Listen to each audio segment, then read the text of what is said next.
I've been involved with Women Ed from the very beginning, and I'm also a regional leader, but particularly about EdTech, I love it. I've been involved with EdTech as a school leader for a number of years now, and I see the potential and opportunities of how it can actually benefit schools. So that was something of interest to me. And also just to be inspired and connect with women in education who are willing to give back, but also share and inspire with each other, just encourage each other as well. I think in November, particularly when spirits are a little bit low, it's a great time to connect. Definitely. In terms of the practice, what would you say stands out to you? So what in terms of EdTech has really promoted growth in learning in the children or with staff? I think there's lots of different apps and things. So, for example, apps that can easily capture learning. For example, one of my favourites is Kahoot. It can be used to see what students actually learn, but also help the teacher identify where the learning gaps are and what we need to address. But for the kids, for students, it's just a fun way of actually engaging with knowledge and content, and it's a quick and easy way to actually build confidence as well. So when you use it regularly, you can actually see see and chart how much the students are actually taking on board and actually developing with particular ideas. And does that help the children have that conversation with you as the teacher as well then, in terms of where their learning is going? It certainly does, particularly as I say, things like Kahoot, you can actually use in lesson or remotely as well. I think when we can actually use EdTech to develop independent learning skills as well, students can actually take ownership and they can actually come back to you about things that they need support and direct their learning as well, which is very powerful. Brilliant and empowering, definitely. Yes. So who are your role models in EdTech then?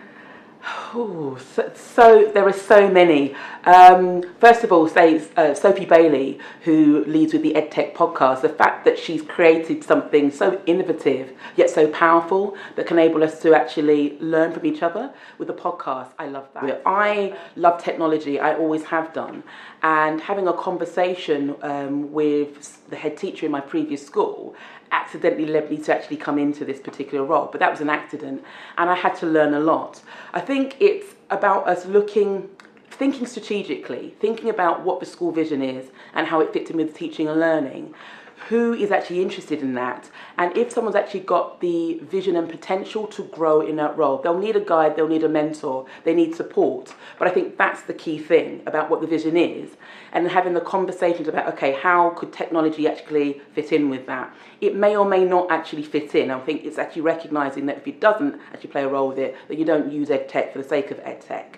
But having that support and having a network. There aren't that many women in EdTech that I actually know of, and I know, for example, myself, it's quite rare to be a woman of my particular background actually leading in that. But I just think it's talent spotting as well. Do we need a network for this? Possibly, in terms of confidence. When I started out, I had no one to speak to, and that's where Twitter came in very helpful for me. But it was, again, a lot of guys who were very helpful in actually educating me and getting me up to speed. On school site, I had an educational consultant who was also a man that supported me, but there weren't that many women out there. I think that's the issue, because if the younger generation of girls don't see women in these roles, they're not going to aspire to it because they don't see it, do they? That's very true. How are we going to change that?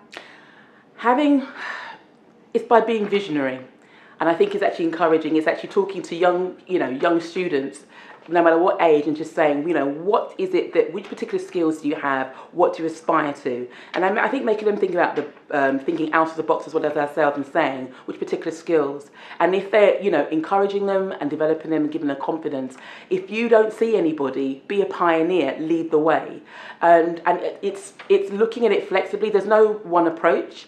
I think it's just making sure that, for example, with girls, it's okay to like tech. It's okay to be, interested in science, technology, engineering and maths, which are traditionally male subjects, but it's actually pioneering that and giving the safety as well. And I think being very careful about words we use like geek or what have you that marginalises people and makes them feel uncomfortable at, owning any particular skills or interests they actually have. I think if we start like that, you may, you get more interest, but it requires a very focused and strategic approach. If we have, say, for example, STEM projects there's got to be longevity to it. It can't be just for a year or 2 or even 3 years. There's continuity. We're the mentors from the industrial fields, for example, that can support and actually get involved.